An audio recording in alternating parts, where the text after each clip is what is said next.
Prezados irmãos, a graça e a paz, nós estamos começando o curso Doutrinas 3.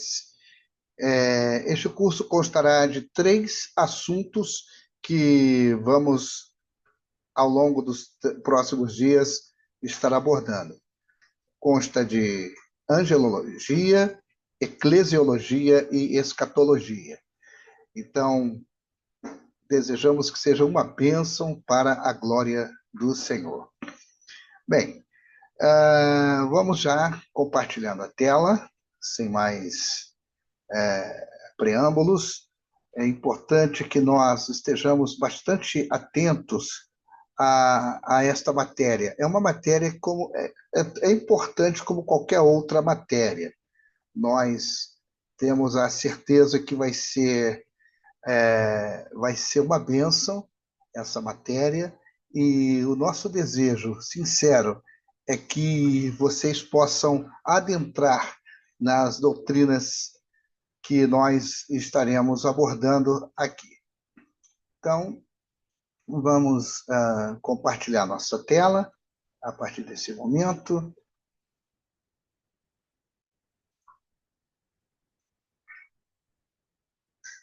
Muito bem. A eclesiologia, então, é o estudo da igreja. Eclesiologia, o estudo da igreja na teologia cristã. O que a eclesiologia estuda? É uma pergunta que nós começamos a fazer. O que a eclesiologia estuda? Afinal de contas, o que é eclesiologia? Em primeiro lugar, a palavra eclesiologia vem da palavra grega eclésia, igreja, é traduzido para português, mas se você for ver o termo correto, eclésia, é chamado para fora. Este é o nome, mas nós chamamos de igreja, foi traduzido assim para o nosso idioma. Então, eclésia é o estudo da igreja. Então, vamos ver aqui a, a origem da igreja. Nós vamos ver, então, a perspectiva bíblica e histórica. Bem, a origem da igreja é um tema central na eclesiologia e envolve tanto o plano eterno de Deus quanto eventos históricos concretos que marcaram seu nascimento e seu desenvolvimento. E vem a pergunta, nós, de repente, aqui vamos abordar algumas coisas. O estudo, há de convir que o nosso estudo ele é bastante resumido. Um estudo de eclesiologia, ele dura no mínimo 6 meses, um semestre inteiro nos seminários teológicos. Mas vamos ver, a primeira coisa que a igreja ela tem um fundamento eterno. A igreja, segundo aqui essas citações bíblicas que vocês estão vendo em azul, a igreja ela já existia no coração de Deus antes da fundação do mundo.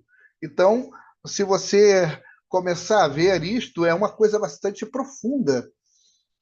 Nos, antes que existissem os tempos, antes que o mundo fosse formado, no coração de Deus já estava a igreja. É interessante que no ministério de Jesus, ele diz que as portas do inferno não prevalecerão contra a igreja. Bem, a igreja ela foi planejada como parte do propósito divino de redenção, tendo Cristo como seu fundamento. A base, o fundamento da igreja sempre foi e sempre será Jesus. Então, é a base da igreja. E quando eu falo igreja, não estou me referindo à igreja local, eu estou me referindo à igreja no seu contexto geral. Natureza da igreja. Vejamos, essência, dimensões e propósitos. A natureza da igreja é um dos pilares da eclesiologia e revela o que ela é em sua essência espiritual doutrinária e comunitária. Mais do que uma instituição, a igreja é um organismo vivo, cuja cabeça é Cristo e cujos membros são os crentes. Então, observem bem, é uma coisa que alguns, infelizmente, passam por alto. Vimos que a igreja ela tem a sua base em Jesus Cristo e esteve sempre no coração e na mente de Deus. Então, é, a, os pilares da igreja. Vamos ver alguns desses pilares mais adiante, mas observem bem, a natureza da igreja é um dos pilares e revela o que ela é em essência. A igreja, acima de tudo, ela tem a sua essência espiritual, doutrinária e comunitária. Por que espiritual? Porque ela lida com coisas espirituais, vai falar da salvação, da vida eterna, da nossa vida em Cristo, da, da nossa vida devocional, evangelismo, enfim, tudo que se refere à vida espiritual. Em termos de doutrina, é o quê? É o ensino da palavra, o ensino da sã doutrina, é o ensino dos princípios de Jesus para a sua igreja. Isto demonstra que a igreja ela não é uma instituição humana, ela é uma instituição divina gerenciada por seres humanos. Temos também o caráter comunitário, é uma das características da igreja, é uma comunidade, é onde pessoas se reúnem, é onde pessoas ali se juntam em um só propósito, seja para orar, seja para estudar a palavra, seja para comunhão, seja para alguma atividade afim. Então, mais do que uma instituição, a igreja ela é um organismo vivo.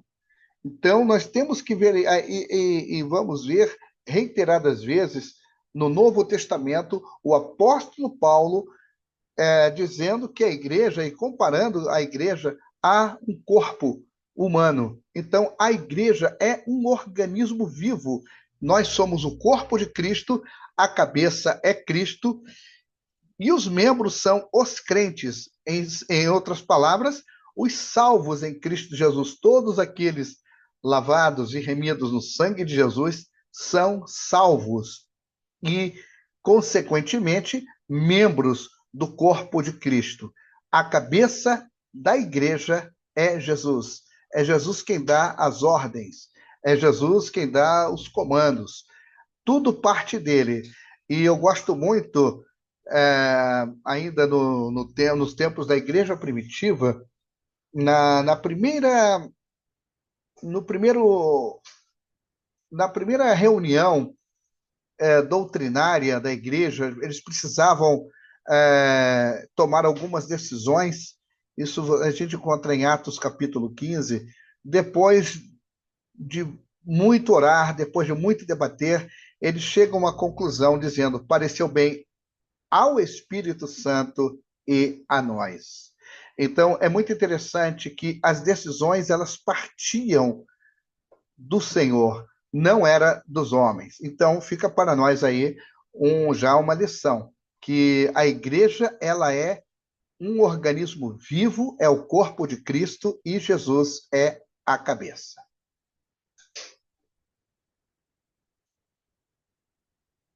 Continuando. Observe que a igreja ela tem uma dimensão confessional. Tem a ver com aquilo que nós cremos, com a nossa fé. É interessante o apóstolo Paulo, ele falando em Efésios, no capítulo 4, ele diz que há uma só fé, um só Senhor e um só batismo. Há essa dimensão confessional. Ela é fundamentada na palavra de Deus. Ou seja, a igreja verdadeira tem como base a Bíblia e reconhece Jesus como a palavra encarnada. Muito, muito fácil de nós entendermos isto em João capítulo 1, versículo 1, diz, no princípio era o verbo, e o verbo estava com Deus, e o verbo era Deus. E aqui também em Efésios 2:20 temos outra é, prova de que a igreja ela está fundamentada na palavra de Deus. Nós não temos, como igreja, outra regra de fé e prática a não ser a Bíblia. Então, uma igreja verdadeira, por mais simples que ela seja, ela terá essas duas coisas: a base bíblica e reconhecendo a Jesus como a palavra encarnada.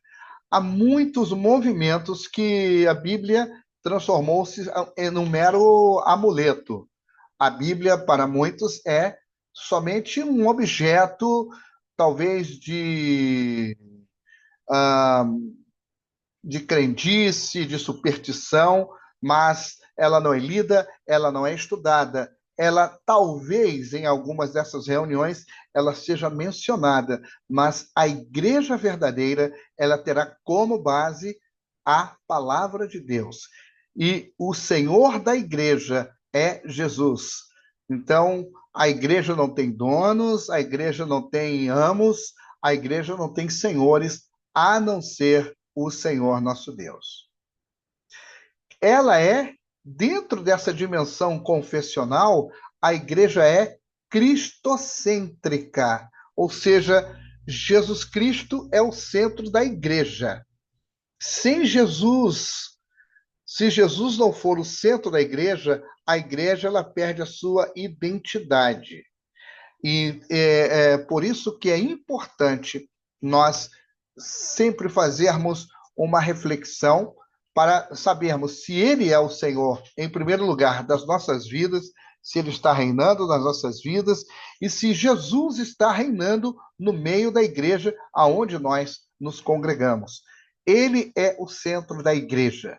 Se Jesus não for o centro da igreja, a igreja perde toda a sua identidade, ela perde todas as suas características.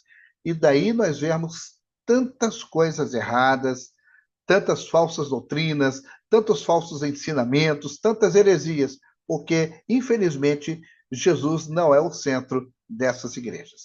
Dentro ainda dessa dimensão confessional, a igreja ela será inspirada e guiada pelo Espírito Santo. O Espírito Santo, ele habita no meio da igreja, em nós, como membros do corpo de Cristo, ele também capacita e dirige a igreja. Aqui em Atos, no capítulo 1, versículo 8, o Senhor Jesus, ele diz: vocês serão minhas testemunhas, tanto em Jerusalém, como em toda a Judeia, Samaria, até os confins da terra. Então, ali Jesus está dando as suas palavras, as suas ordens, e ele também acrescenta dizendo: eis que estou convosco todos os dias, até a consumação dos séculos. Então, o Senhor está conosco na pessoa do Espírito Santo. Hoje é o Espírito Santo que habita em nós. Então, ele vai habitar, ele vai capacitar e vai dirigir a igreja. E é outra característica, se você quer ver uma igreja bíblica, observe se o Espírito Santo habita nela, se ele está capacitando os crentes ou se ele está dirigindo a igreja. Infelizmente, muitas vezes nós não vemos a habitação do Espírito Santo. Pelo contrário, nós vemos doutrinas estranhas, nós vemos contendas, dissensões, as pessoas sem nenhuma base bíblica não sabem o que vão pregar, não sabem o que vão ensinar, e outras que não sabem realmente para onde vão, por falta da direção do Espírito Santo. A igreja também ela tem uma dimensão local e universal. Local e visível. Observe bem, aqui tem uma citação do apóstolo Paulo em 1 Coríntios, no capítulo 1, versículo 2, mas eu quero somente pegar uma frasezinha. A igreja se manifesta em comunidades específicas, aí sim, como, abre aspas, a igreja em Corinto, fecha aspas. Isso está em 1 Coríntios, no capítulo 1, versículo 2. Então, a igreja, como se manifesta a igreja? É local, certo? ela estará numa localidade. Então, por exemplo, a nossa igreja, ela é Igreja Batista Peniel da Ilha do Governador. Ela está se identificando em termos denominacionais e o local aonde ela está instalada, aonde ela está funcionando. Então, é uma das características da igreja. E outra coisa também muito importante, qual é o quórum mínimo? Bem, Jesus disse: onde estiverem dois ou três reunidos em meu nome, ali estou no meio deles. Então, eu não posso dizer somente que eu sou a igreja, eu sou parte da igreja. Eu posso dizer, eu sou igreja, se eu estiver em plena comunhão com os demais membros do corpo de Jesus e com a igreja local. A igreja também ela é universal e invisível. Esta questão universal e invisível significa que ela inclui todos os salvos em Cristo, tanto os vivos e os já glorificados. Esta citação está aí no versículo destacado em letra azul. Então, é outra característica. A igreja ela é universal e invisível. Então, vejamos lá. Saímos daqui do Brasil e vamos servir ao Senhor no Japão. Ali haverá uma igreja e ali nós nos congregaremos, supostamente. Então, ainda que a cultura seja diferente, ainda que o idioma seja diferente e até alguns costumes, porém ali é uma parte da igreja do Senhor. Então, essa outra característica, universal e invisível. Outra coisa também, autonomia e diversidade. Cada igreja local tem características próprias, mas compartilha a mesma fé. Nós prezamos o seguinte, que a igreja ela é autônoma, ela não tem donos, ela é uma comunidade formada por salvos que decidiram, por uma direção de Deus, congregar-se num lugar. Então, temos a história da nossa igreja, a Igreja Batista Peniel, um grupo de irmãos, cerca de 30 irmãos, há 27 anos atrás, começaram a se reunir em uma casa. As reuniões muito avivadas, cultos muito abençoados, fizeram com que a igreja crescesse. E com este crescimento, foi necessário que eles adquirissem um imóvel. E compraram este imóvel, construíram, e a igreja se reúne. Mas o que eu quero dizer com isso? Que a nossa igreja é uma igreja autônoma. Ela se autogoverna. Ela é dirigida por um pastor, um grupo, tem um presbitério, um grupo de homens e mulheres idôneos que dirigem a igreja, cuidam principalmente da parte administrativa e também espiritual, e ela tem essa característica. Nós temos igrejas irmãs, como nos bairros de Caxias, ou melhor, na cidade de Caxias, em outros bairros, mas essas igrejas, elas são também autônomas.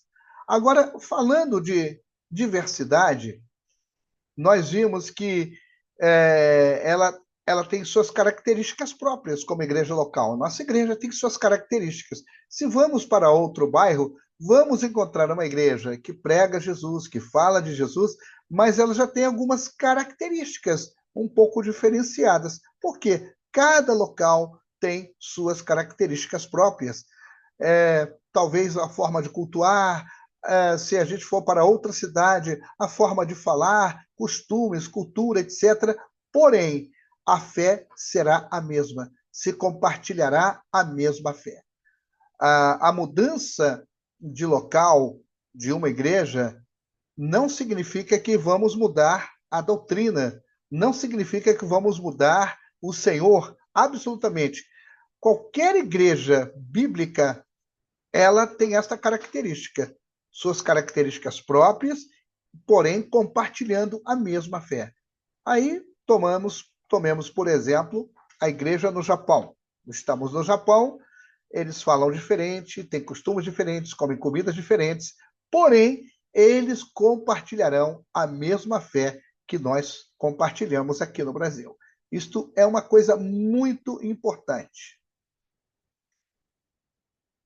A igreja também ela tem uma dimensão comunitária. É outra coisa muito importante. A igreja ela é uma comunidade. Agora, como a gente vê essa dimensão comunitária? Na unidade no corpo de Cristo. A unidade no corpo de Cristo é uma das características principais. Nós podemos ser membros, somos membros do corpo de Cristo, cada membro é interdependente e deve cuidar um dos outros. Paulo, em 1 Coríntios, no capítulo 12, de 12 a 27, ele vai dar uma aula maravilhosa comparando a igreja com o corpo humano. Então, cada membro tem sua função, assim como nossos membros, cada um tem uma função no corpo de Cristo. Todos os membros são interdependentes e devem cuidar um dos outros, igual que no nosso corpo. Em termos de igreja, é assim. Uma orelha ela não é independente. Ela depende da cabeça, ela tem que estar ligada à cabeça para funcionar, assim como a boca, assim como os olhos, assim como o nariz, assim como nossas mãos, os nossos pés, as nossas juntas, certo? Os nossos ossos, enfim, tudo tem que funcionar harmoniosamente. Assim deve ser o corpo de Cristo. Comunhão e serviço. A igreja ela existe para adorar, ensinar, evangelizar e viver em comunhão. Então, de nada valeria apenas estarmos cultuando, se nós também não ensinássemos, se nós não evangelizássemos e se não vivêssemos em comunhão. Então, são duas coisas, comunhão e serviço. Duas coisas importantíssimas na vida da igreja. E, para concluir este estudo, o estilo de vida cristão, dentro dessa dimensão comunitária. A natureza da igreja se expressa nas relações entre os crentes e na prática de fé. É muito comum, claro, não querendo fazer acepção de pessoas, mas é muito comum quando nós encontramos irmãos que professam a mesma fé que nós professamos, têm as mesmas práticas de fé, é mais fácil o nosso relacionamento, ainda que nós nos mudemos de lugar. Eu, nessas andanças da vida como missionário, eu já encontrei diferenças abismais entre a igreja onde eu me congregava, a igreja que me enviou, e a igreja onde eu estava servindo. Várias coisas eram diferentes e eu precisava entender o que era aquilo para eu poder realmente ter uma boa comunhão. Não que a doutrina ensinada na minha igreja ela fosse melhor, mas devido às diferenças culturais, geralmente haverá alguma mudança na forma de culto e tudo mais. Mas uma coisa que eu observo dentro desse estilo de vida é que, independente de cultura, nós cremos no Senhor, nós prezamos uma vida santa, uma vida de bom testemunho, uma vida que glorifique a Deus. Então, pode haver mudanças nas relações entre os crentes e na prática de fé, porém, nós vamos ver que há como um denominador comum: Jesus Cristo, a santidade, a palavra de Deus, a oração, a comunhão, e isto vai glorificar o nome do Senhor. Então, independente de cultura, como estamos falando de formação transcultural, então eu coloco este adendo aqui. Você pode mudar-se de local, de cidade, de estado ou de país. Porém, você vai encontrar uma igreja que tem a Jesus como a cabeça. Você vai encontrar crentes que vivem na presença de Deus, que vivem uma vida de fé, uma vida de santidade, uma vida de comunhão e uma vida de serviço. Então, o estilo de vida do cristão é este. Se expressa nas nossas relações entre nós e os nossos irmãos e na nossa prática de fé. Bem, nós vamos então ficando por aqui, terminamos já a nossa aula e que Deus possa assim nos abençoar rica e abundantemente. Deus abençoe vocês e por aqui nós vamos